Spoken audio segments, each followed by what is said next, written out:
Hello everybody, John David had a 10 out of 10 day.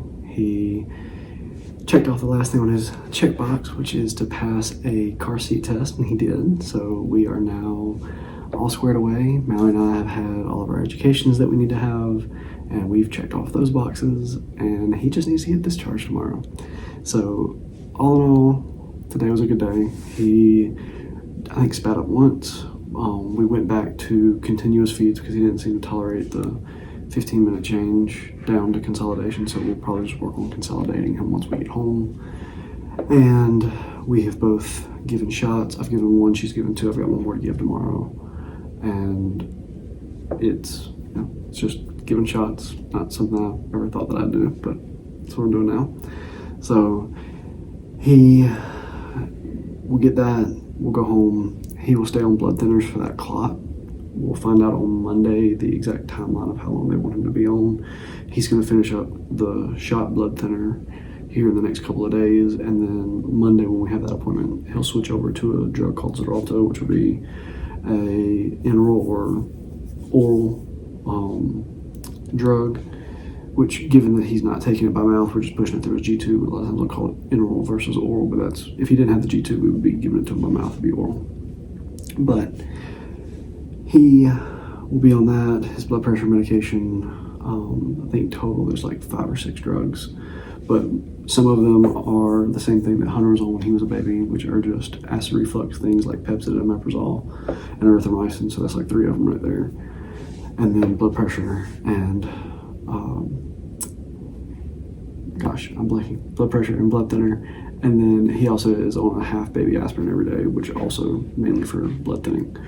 So that is pretty much what it's going to look like at home in terms of medications. We are still cautiously optimistic, but we are getting more excited. We've unloaded quite a bit out of the room. Actually just had Hunter help pull a little red wagon out to the car so we can load it up. So we are getting there. I think it'll be more real once we've had 24 to 48 hours outside of the hospital, just given our experience with the last time of being gone for 4 hours and popping back in. So I think once we make it to about Tuesday, and I think at that point when we're home and things have settled down some and we've gotten into, started getting into a routine, I think it's going to really settle in and hit that we are finally out of here. And hopefully this will be my last update in here for a good long while. We will have to come back for a cath and we'll have to come back for surgery, but it will be nice if we don't have to do it for a good bit. But Hunter last night went to the Tar Heel basketball game with me and my buddy James, and today we saw some friends and they gave us some gifts, and we've been just kind of prepping, doing all of our education stuff the last several days, and it's been just prepping for this. I don't know, it's kind of building, and again the excitement's kind of building, but we are still being cautiously optimistic because we are just kind of hesitant to get too excited. But it's pretty much all I've got for y'all. Hunter today spent the time with Mallory. They went out and I stayed with John David for most of the day, and then they came back and we gave him a bath this evening, and Hunter is really excited. Now he's the one of us that is not hesitantly optimistic. He's just excited that John David's going to be home. He keeps asking, are we going home? Is he going to be, is he coming home with us? Like, he gets to stay, and he is very excited about it. So we are excited for that aspect. But again, I think it's also what makes us a little nervous and why we're being a little hesitant is we don't want him to, he was upset last time. So, he handled it as well as I think anybody can at 3 years old. But that is also kind of a piece to this. Is the last 2 times that he's been really hyped up about, John David coming home or John David being better. It has not gone the way that we had planned, so we are being cautiously optimistic. But if y'all would pray for these 2 things: one, that John David will continue progressing, do well, that we'll be able to say bye to this place and have him on a little jail break, and then he can enjoy the outside world for a good little while before we have to come back. 2, if you would pray for all of those who've lost loved ones, especially those who've lost children. And then 3, if you'll pray for all of the kids and families who are battling congenital heart defects, because I can tell you, because we have been up here for a very long time, this floor, both sides, ICU and step down, stay pretty full almost all the time. So, when there are people leaving, and we've seen a lot leave and we're about to have our turn, there's people up here all the time. They could use your prayers. They can use your help. I really hope that through some of these videos it has helped spread some congenital heart defect awareness, and that y'all know kind of at least a little bit of what goes on up here through our story. And so really do hope that that will help bring some awareness to all this, and maybe someday we can get some more research funding for this and have some more advancements.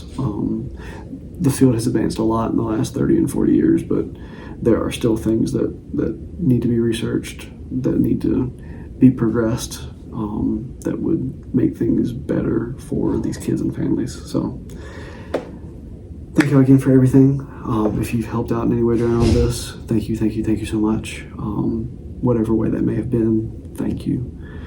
And then also tomorrow, and then probably the first day we're back home, I'll do the daily updates. And then after that, I will start doing these like twice a week.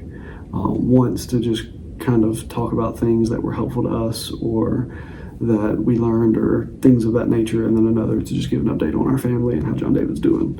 So I will start spacing these out, which will be really nice because these have been very involved, but they've also been incredibly helpful for me. I think I've said this before, these have been very good for me personally to be able to process all of this stuff.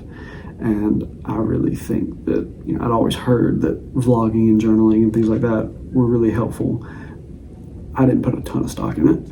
I completely get it now. Like 100% agree that this is very helpful for a multitude of reasons, but it really is helpful to be able to process all this stuff. And also it helps get the information out in a pretty efficient manner of being able to do this once and then be able to have X number of people be able to kind of check in and kind of do it all at once. And then if people have follow-up questions, it just limits the pool of having to text and call back so much. So this has been useful and helpful, and I have enjoyed it, but I am going to start spacing it back out.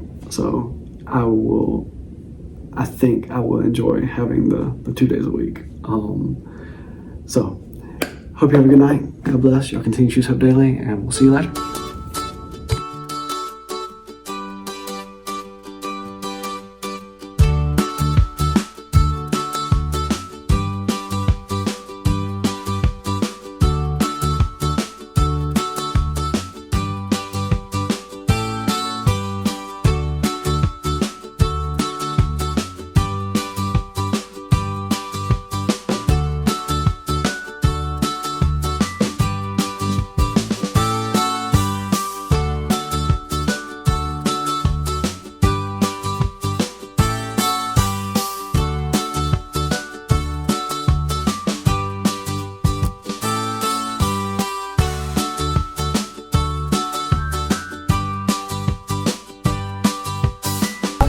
The Tar Heels. The Tar Heels. The Tar Heels.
David. Tell everybody bye-bye.